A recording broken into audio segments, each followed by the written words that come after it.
Sejam muito bem-vindos ao canal, que é dedicado aos fãs de Light Novel com mundos de cultivo e matança. Vamos para a novel! Ninguém além de Lin Jin notou aquele olho no céu, e ele não tinha a menor intenção de contar aos outros. Mencionar isso não mudaria nada. Embora aquele olho fosse misterioso, Lin Jin conseguiu formular uma hipótese.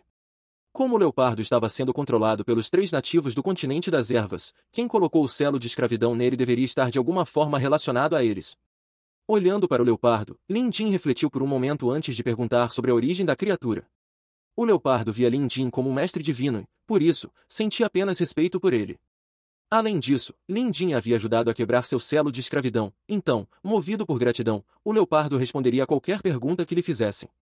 Assim, Lin Jin descobriu a história do leopardo, incluindo a dos 3 habitantes do continente das ervas. Eles eram originários do Reino Ocidental, um dos países mais poderosos do continente das ervas. Seu território e influência superavam em muitos do Reino do Dragão de Jade, e o rei Yan era um de seus 13 monarcas.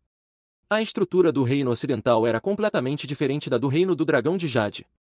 Desde os tempos antigos, o Reino Ocidental possuía 13 tronos. Alguns reis detinham verdadeiro poder, enquanto outros eram apenas titulares, ostentando o status e a riqueza acumulada por seus ancestrais. O rei Yan pertencia ao segundo grupo. Ele era apenas um monarca marginalizado em seu próprio país. Mesmo assim, seu status e poder estavam muito além do que um cidadão comum do Reino Ocidental poderia alcançar. Por exemplo, o rei Yan controlava um território imenso, cerca de 2 a 3 vezes maior que a cidade do Bordo.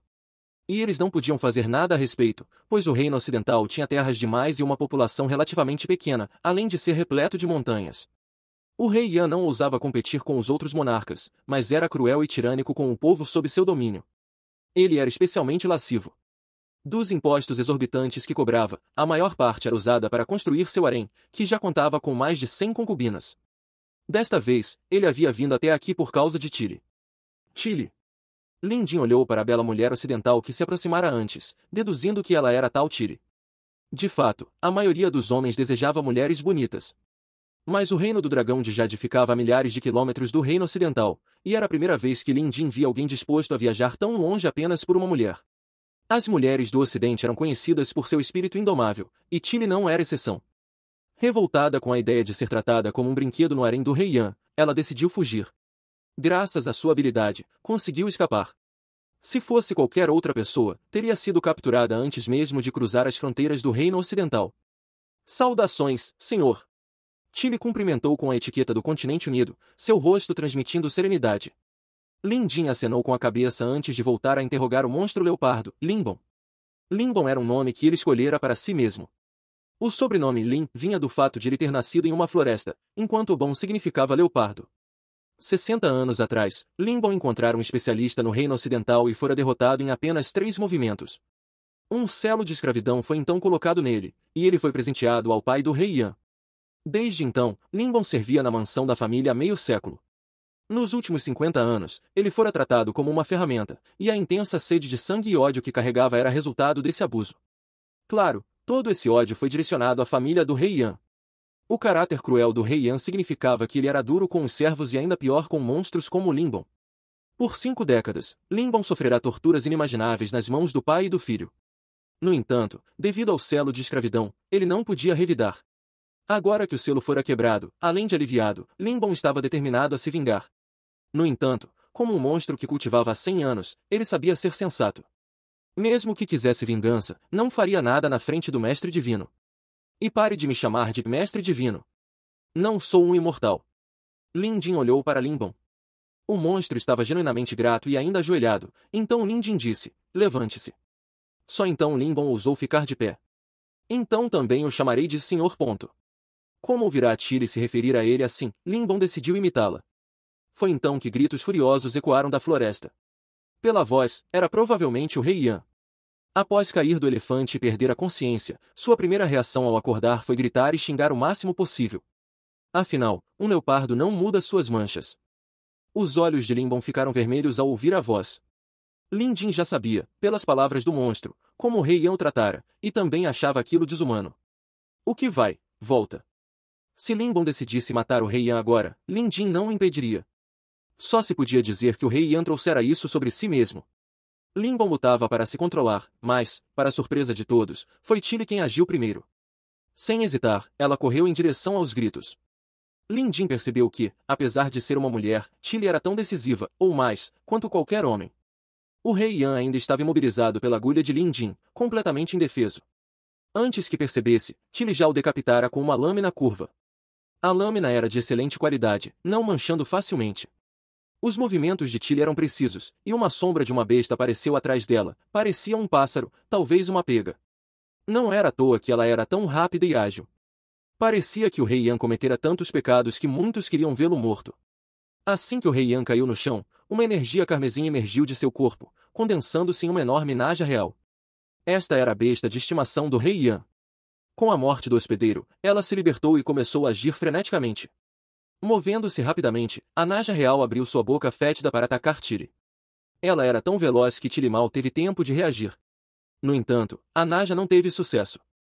Lin Jin já notara quando ainda era apenas energia sanguínea e reconheceu os efeitos colaterais do pergaminho do mestre das bestas.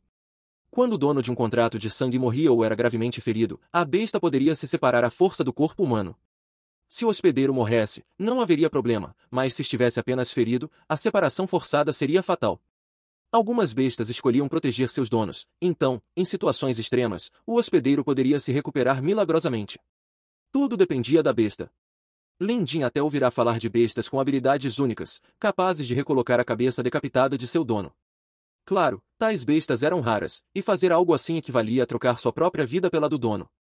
O que aconteceria a seguir dependia do quanto a besta estava disposta a sacrificar. E esta naja real claramente desprezava o rei Yan. Caso contrário, não teria explodido seu cadáver.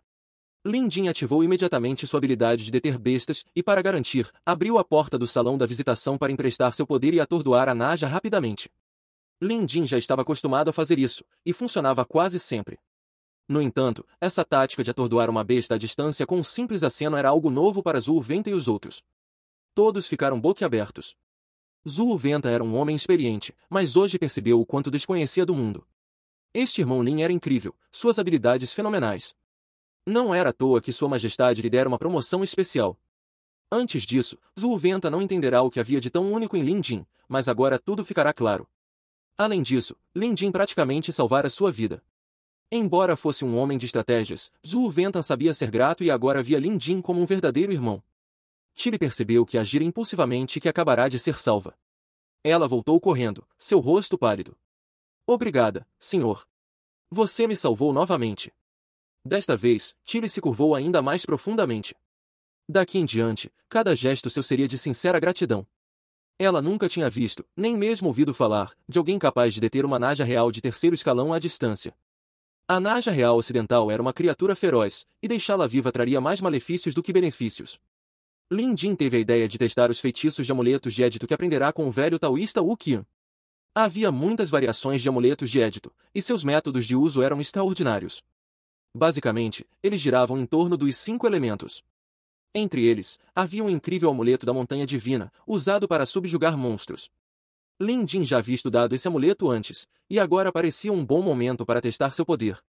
Pensando nisso, ele retirou um amuleto da Montanha Divina que havia praticado escrever anteriormente. Invocando-o com o corpo dármico, ele o lançou em direção à naja real. Formação da montanha! Em um instante, uma quantidade imensurável de pedras e rochas foi atraída pelo amuleto de maneira impressionante. Em um piscar de olhos, o amuleto acumulou uma enorme pilha de terra e rochas de diferentes tamanhos, formando uma pequena montanha artificial. A naja real era grande, mas parecia minúscula comparada à montanha que Lin Jin criará. Era como comparar uma casa a um ser humano. Subjugar! Lin Jin emitiu uma ordem divina. Como possuía o corpo dármico de Xiao Wu, suas palavras carregavam poder sagrado. A montanha artificial começou a brilhar antes de desabar em um instante, esmagando a naja real sob seu peso.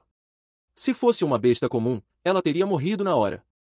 Mesmo que não morresse, ficaria oprimida pelo poder divino até envelhecer e perecer, presa para sempre naquele túmulo improvisado. O poder do amuleto da Montanha Divina era algo nunca antes visto. Até mesmo o Qian ficaria chocado. Quando seu mestre o usava, o efeito não era tão extremo. Talvez apenas os ancestrais de sua seita conseguissem algo semelhante. Lin Jin só conseguiu isso porque tinha o corpo dármico para amplificar o édito. Caso contrário, ele não alcançaria nem 20% desse poder. O próprio Lin Jin estava surpreso com seu feito. Isso parece algo que eu conheço. Como o Buda prendendo o rei macaco sob a montanha dos 5 elementos. Interessante, pensou ele, satisfeito. Ele podia sentir que a Naja real ainda não estava morta. Era uma criatura resistente, mas, considerando os ferimentos causados pelo amuleto, ela dificilmente escaparia sozinha. Não era um destino ruim para uma besta tirânica.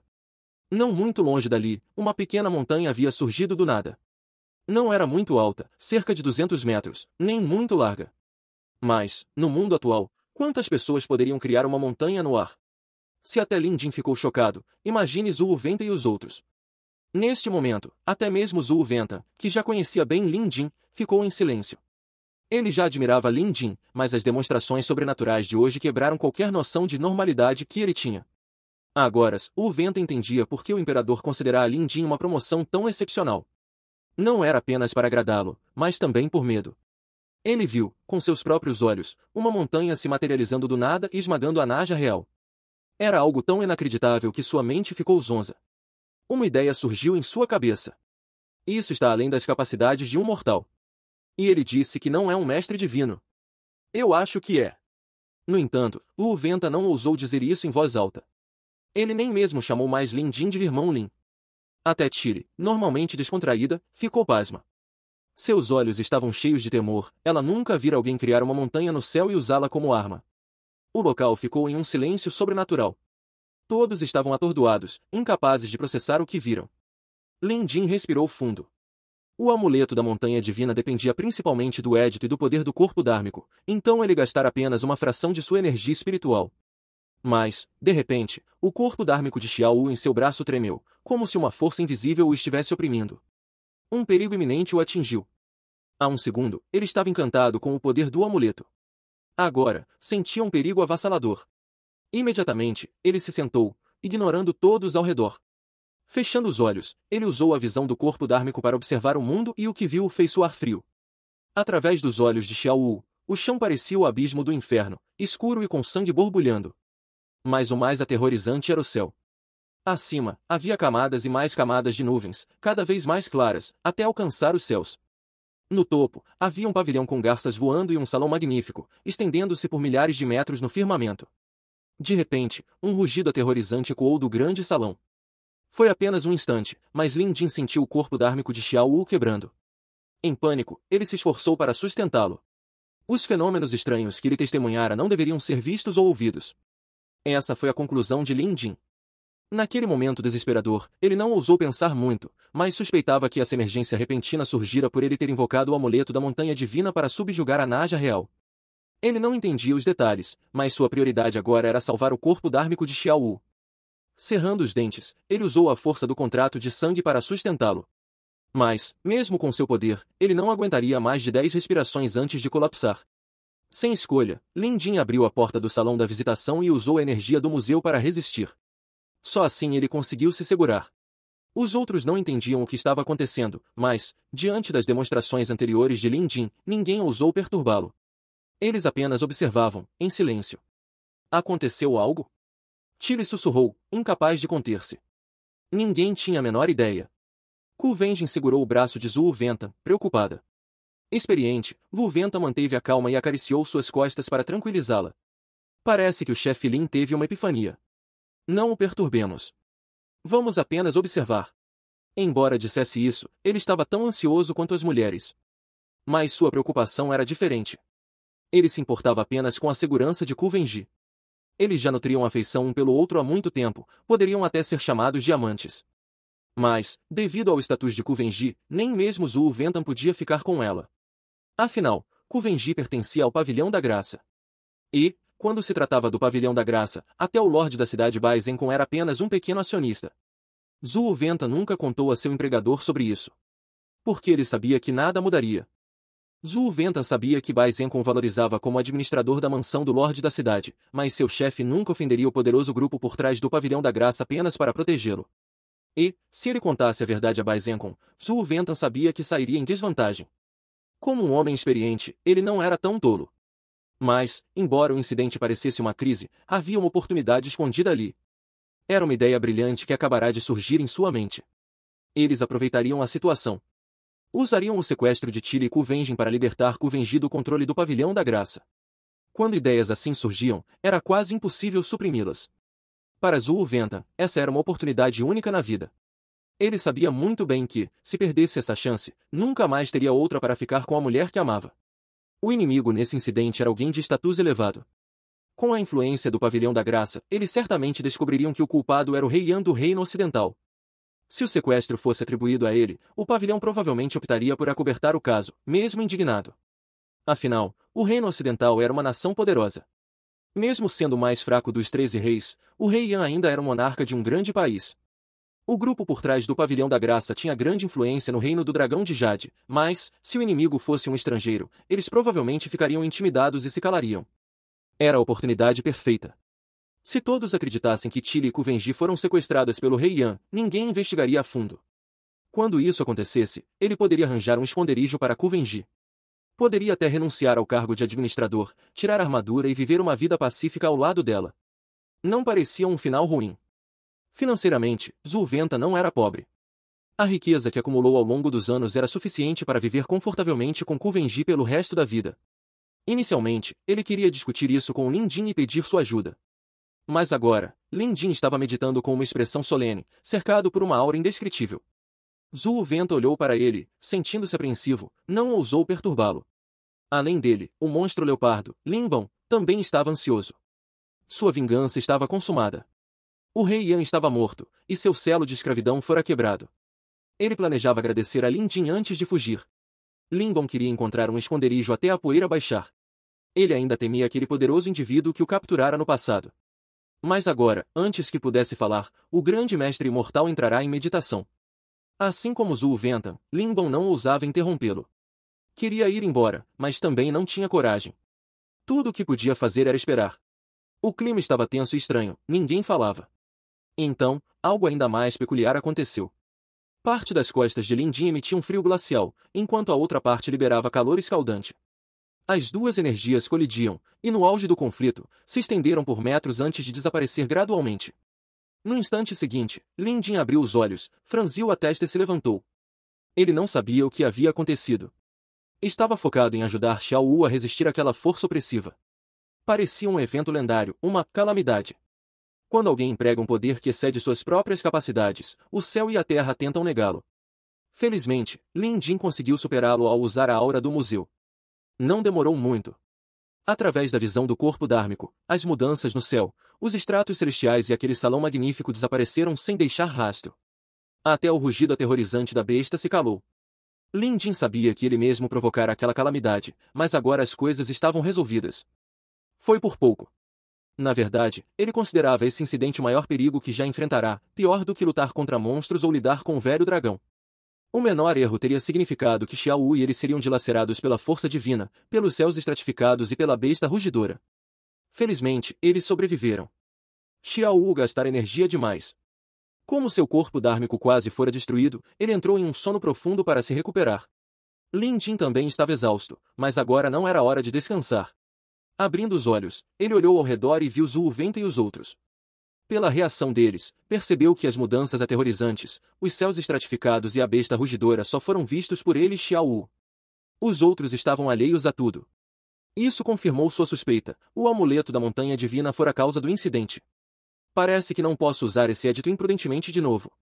Seria terrível se outra calamidade como essa acontecesse. Talvez eu não sobreviva da próxima vez. Ele ainda estava abalado. Afinal, acabará de testemunhar algo tão aterrorizante, poderoso e misterioso. Sem que ele soubesse, o Ventan e os outros compartilhavam do mesmo sentimento. Quando viram Lin Jin terminar a meditação e se levantar, todos, Zhu Ventan, Tili e até o leopardo, suspiraram aliviados. Chefe Lin! Zhu Ventan não se conteve e se aproximou, saudando com respeito. Sentindo uma reverência profunda por Lin Jin, ele não ousava mais tratá-lo com familiaridade. Para sua surpresa, Lin Jin sorriu e brincou. O que foi, irmão Zhu? Já não me vê como um irmão? Zhu Ventan ficou pasmo. Quando se recuperou, sentiu uma gratidão imensa. Apesar de estar em um nível superior, Lin Jin ainda queria ser seu amigo. Isso provava que ele era alguém realmente digno de amizade. Irmão Lin, eu errei. Zhu Ventan se recompondo e, sem esconder nada, contou a Lin Jin seus planos. Não temo que você ria de mim, então vou ser direto. Venji e eu nos conhecemos no ano passado e foi amor à primeira vista. Temos sentimentos um pelo outro, mas, por causa de nossos estatus, não podíamos revelar isso. Agora que uma grande oportunidade surgiu, peço apenas que você guarde nosso segredo. Enquanto falava, ele se curvou. Ninguém presente deveria falar sobre isso, nem mesmo o leopardo. Caso contrário, Lu Ventan sabia que enfrentaria problemas graves, dos quais nem Baizenko poderia salvá-lo. A melhor opção seria eliminar o leopardo, mas Lu Ventan não era forte o suficiente, e Lin Jin certamente não faria isso. Então, quem poderia silenciar o monstro? Só Lin Jin. Além disso, depois de todo o poder que Lin Jin demonstrou, Zhu Ventan não tomaria decisões sozinho. Mesmo sendo um assunto pessoal, ele precisava consultá-lo. Lin Jin já havia percebido tudo. Sua suspeita se confirmou quando Zhu Ventan pulou pela janela para salvar Ku Wenji. A aura que Lin Bon liberara naquela hora era tão aterrorizante que até os guardas do Pavilhão da Graça não ousaram persegui-lo. Zhu Ventan, no entanto, arriscou a vida sem hesitar. Isso só podia ser amor. E agora que Lin Jin conhecia seu segredo, ele obviamente não se oporia. Fim dos capítulos do 309 ao 311. É isso, pessoal. Se gostou daquele like, deixe seu comentário e compartilhe. Vamos ficando por aqui. Até a próxima, e tchau.